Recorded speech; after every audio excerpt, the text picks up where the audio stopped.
Muy bien, muy buenos días a todos. Dios nos bendiga en esta mañana de domingo, Día de la Madre, Día de la Familia. Así que un saludo muy grande a cada familia, a cada hogar representado, a cada mamá. Que Dios las bendiga realmente por esa tarea tan importante que es criar a los hijos y educarlos y conducirlos en las cosas del Señor también. El mensaje que tenemos que hablar y quiero compartirles en esta mañana es contradictorio quizás porque tiene que ver con la muerte. Y tiene que ver con la muerte. Y la muerte realmente es el fracaso del hombre. El hombre se esfuerza por tener vida, se esfuerza por crear vida, se esfuerza por mantener a la persona viva lo más tiempo posible, el más tiempo posible. Hasta se han congelado personas para ver si el día de mañana la ciencia los puede revivir. Y dice la palabra de Dios que está establecido a los hombres que mueran una sola vez y después de esto el juicio, dice la palabra, ¿verdad?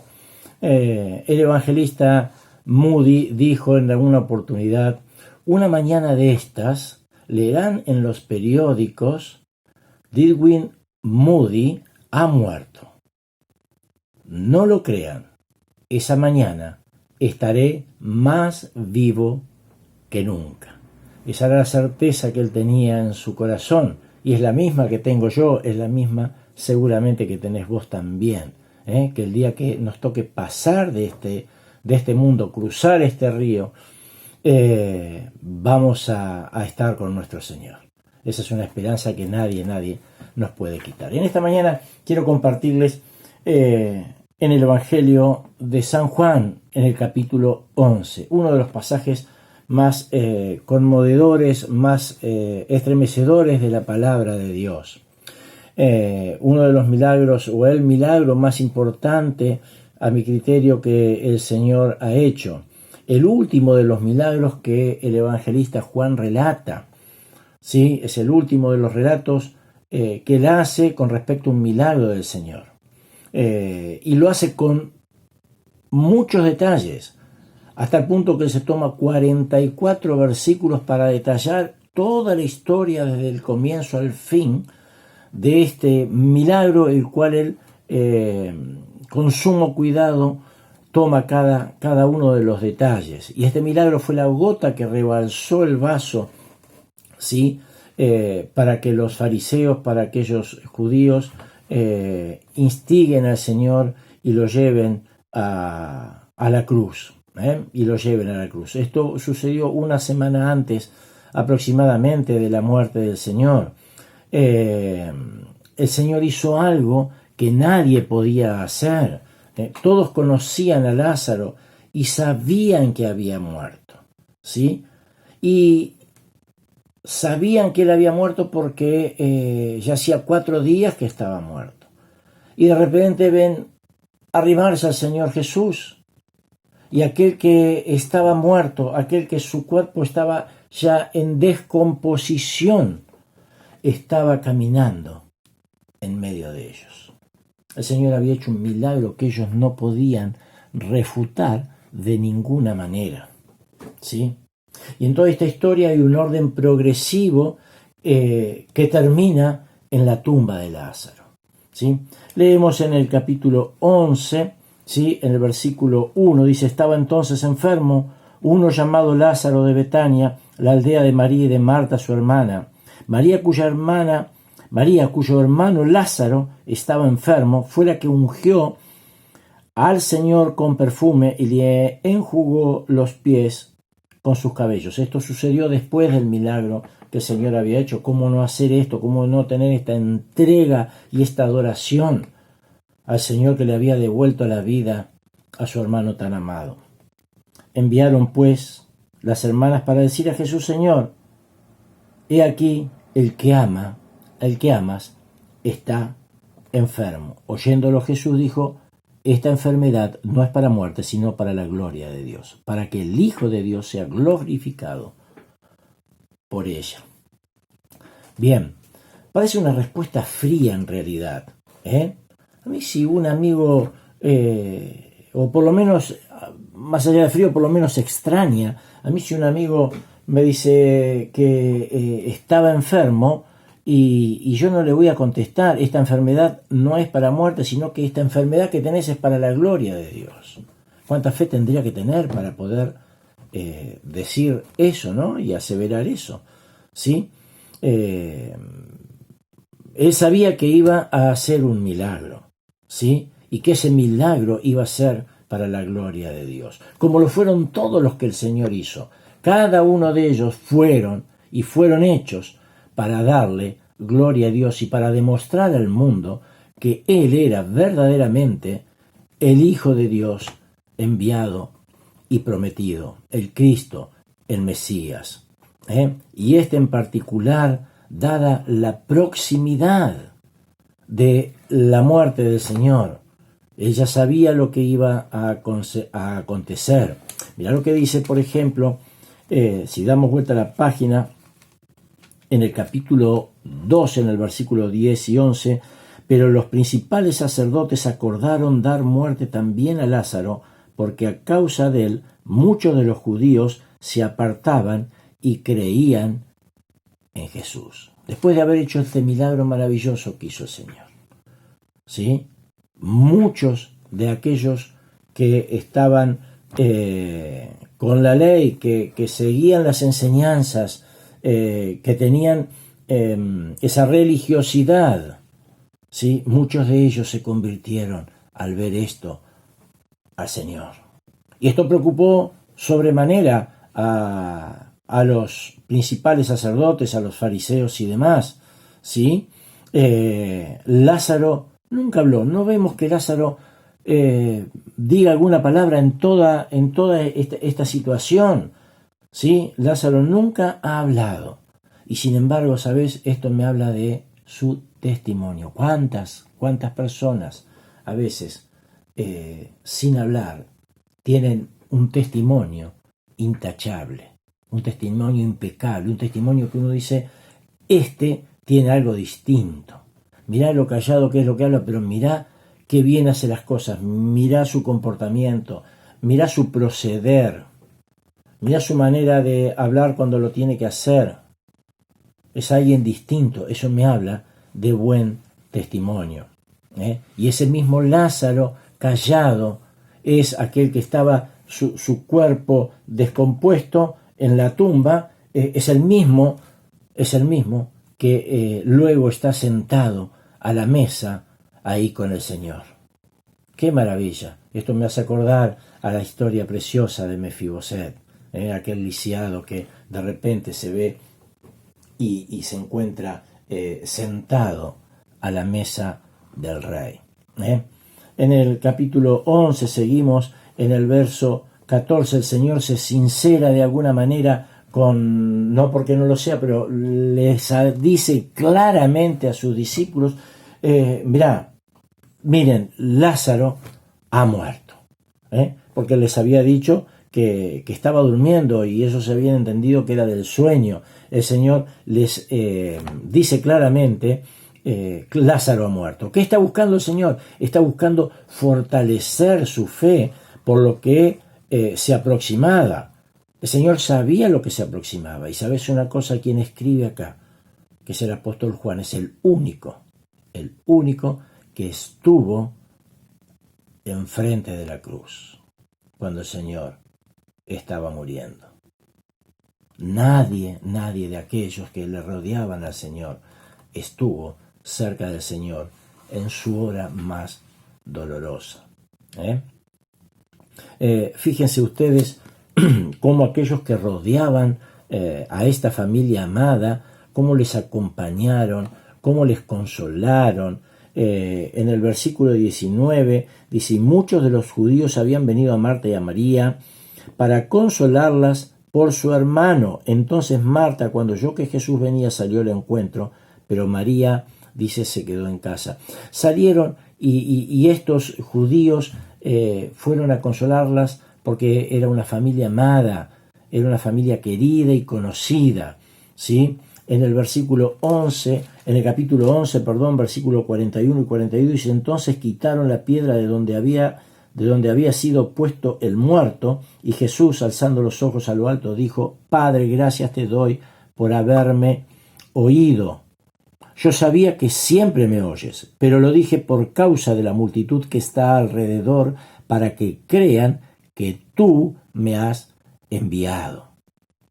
Y los mismos amigos que habían estado en la muerte de Lázaro, consolando a Marta y a María y acompañando a aquella familia en su dolor más profundo, de repente son los mismos amigos que estaban observando lo que iba a acontecer frente a la tumba, y pudieron ver ese milagro que los conmovió hasta lo sumo y les hizo cambiar su vida y poder seguir a Jesús. ¿Sí? Se acercaron a Cristo porque vieron lo que hizo.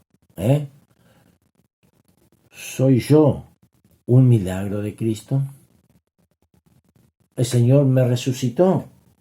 Ahora mi testimonio es un milagro de Cristo. ¿Ha cambiado verdaderamente mi vida? ¿Me ha dado otra vida? Ahora yo, ¿cómo la estoy cuidando?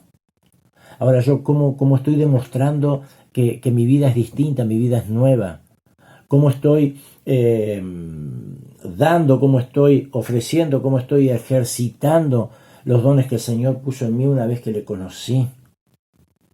¿Estoy siendo un milagro del Señor?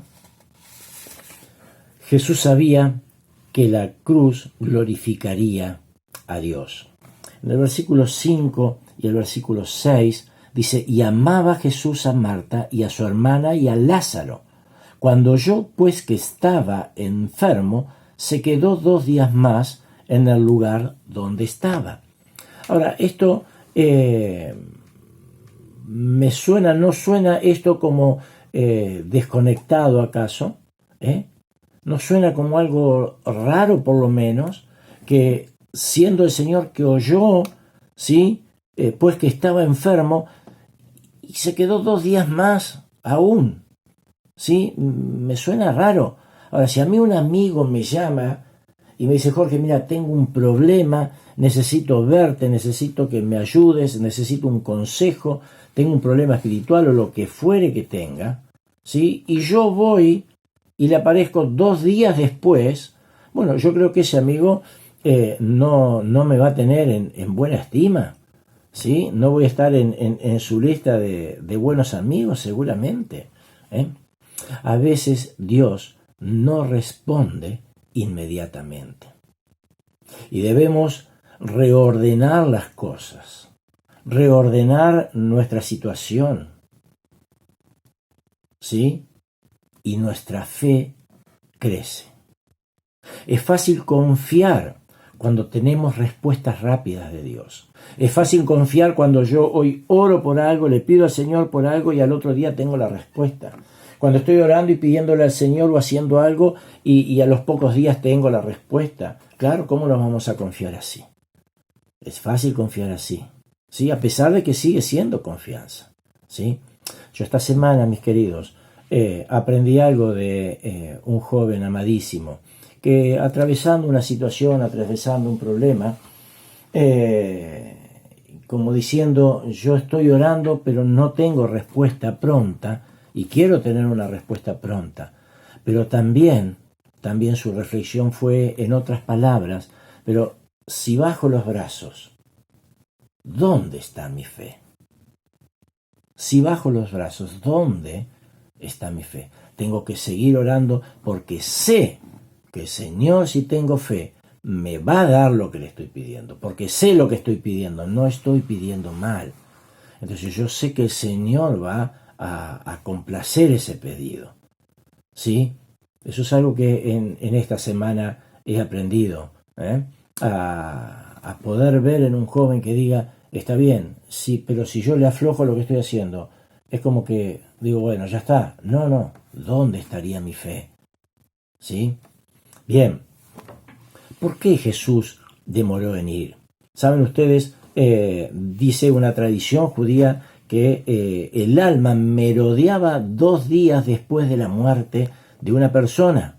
que andaba merodeando el cuerpo, el alma. Por eso el Señor deja pasar aún 4 días, 2 días más, para que no quede ninguna duda de que realmente él estaba verdaderamente muerto, Lázaro.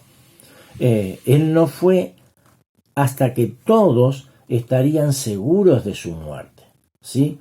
Ya habían pasado 4 días, ya estaba en la tumba, ese cuerpo se estaba descomponiendo. Lázaro está muerto, cuando el Señor les dice a sus discípulos. Y dice, y me alegro. ¿Qué pasó, Señor? ¿Cómo vas a decir eso? ¿Vas a decir como que Lázaro está muerto y encima te alegras que está muerto? Entonces Jesús, versículo 14, les dijo claramente, Lázaro está muerto y me alegro por vosotros de no haber estado allí para que creáis, mas vamos a él. Me alegro de que no haber estado ahí. Claro, yo si estuviera en el lugar de los discípulos, diría, Señor, ¿cómo te vas a alegrar de no haber estado? Porque si hubieses estado, no hubiese pasado seguramente lo que pasó. Si hubiese estado, no hubiese pasado. Lo que pasa es que el Señor iba a demostrar su poder. Pero acá viene una respuesta triste del Señor. Porque sale al encuentro, ¿quién sale al encuentro? Nuestra querida Marta. Y sale al encuentro y le dice, Señor, si hubieses estado aquí, seguramente mi hermano no hubiera muerto.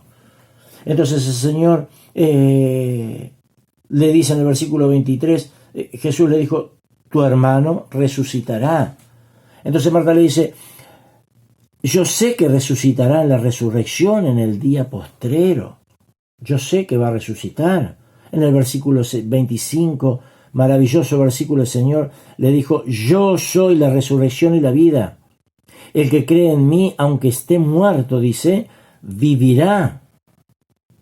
Y saben una cosa, nosotros muchas veces tenemos a Marta como la hacendosa y a María como la espiritual, pero las dos, si seguimos leyendo toda esta historia, las dos le reprocharon lo mismo al Señor. Señor, si hubieses estado aquí, mi hermano no hubiese muerto. Sabían quién era Jesús, pero no creían lo que Jesús podía hacer. ¿Vieron milagros? Seguramente que vieron milagros. ¿Estuvieron en las enseñanzas del Señor? Seguramente que sí. Claro que lo estuvieron. Pero nunca iban ni nunca vieron un milagro como este, de haber resucitado a alguien que ya su cuerpo estaba en descomposición. Nosotros sabemos quién es Jesús, sabemos quién es, ¿sí? Pero creemos que el Jesús de las Escrituras ya no hace los mismos milagros que hacía cuando el Señor estaba acá con nosotros en la tierra. Sí, en el versículo 33, si seguimos la lectura, versículo 33, dice Jesús entonces, al verla llorando, y a los judíos que la acompañaban, también llorando, se estremeció en espíritu y se conmovió. Se estremeció en espíritu y se conmovió. Es un relato muy conmovedor porque ver la tristeza del entorno y también vemos la tristeza del Señor en este entorno también. Dice la palabra que se conmovió. Conmover es literalmente temblar por la emoción. Se estremeció significa agitarse fuertemente. Él se agitó fuertemente y tembló por la emoción. Y lloró, literalmente estalló en lágrimas. Por eso escribe tantos años atrás Isaías. Dice, varón de dolores, experimentado en quebranto.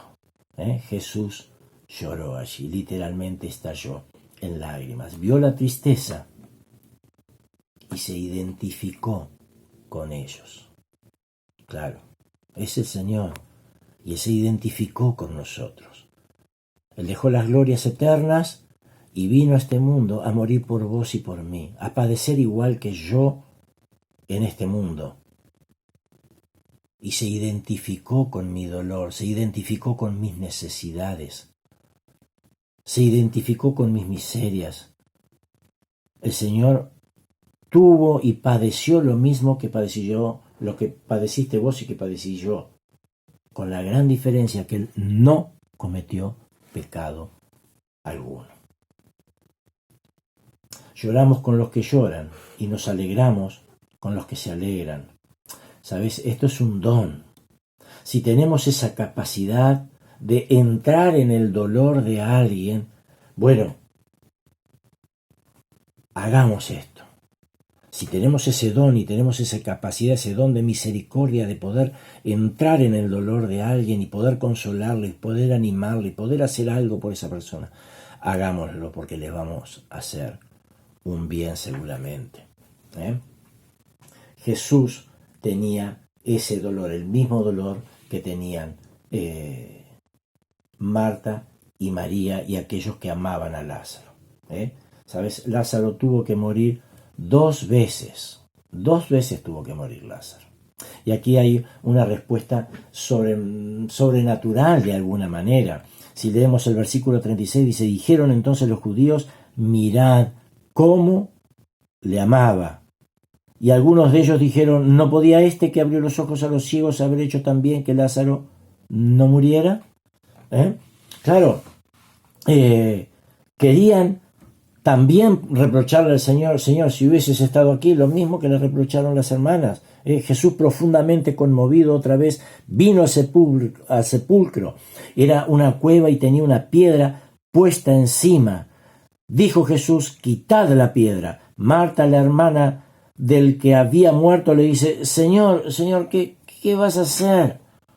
Quizás ella pensó que, quería verlo y despedirse por última vez. Pero mira que si vas a sacar la piedra, hay olor, hiede ya. Hay olor a ese cuerpo descompuesto. ¿Sí? No lo abras, Señor, porque ya es de 4 días. Jesús le dijo: ¿no te he dicho que si crees verás la gloria de Dios? Entonces quitaron la piedra de donde había sido puesto el muerto. Y Jesús, alzando los ojos a lo alto, ¿sí?, mirando al cielo, dice: Padre, gracias te doy por haberme oído. Quitar la piedra. Llamó a Lázaro por su nombre, como un día te llamó a vos y me llamó a mí por su nombre, por nuestro nombre. Y fue sepultado aquel hombre según las costumbres de los hebreos, de los judíos en ese momento. Vendarlos con ungüentos y un montón de cosas.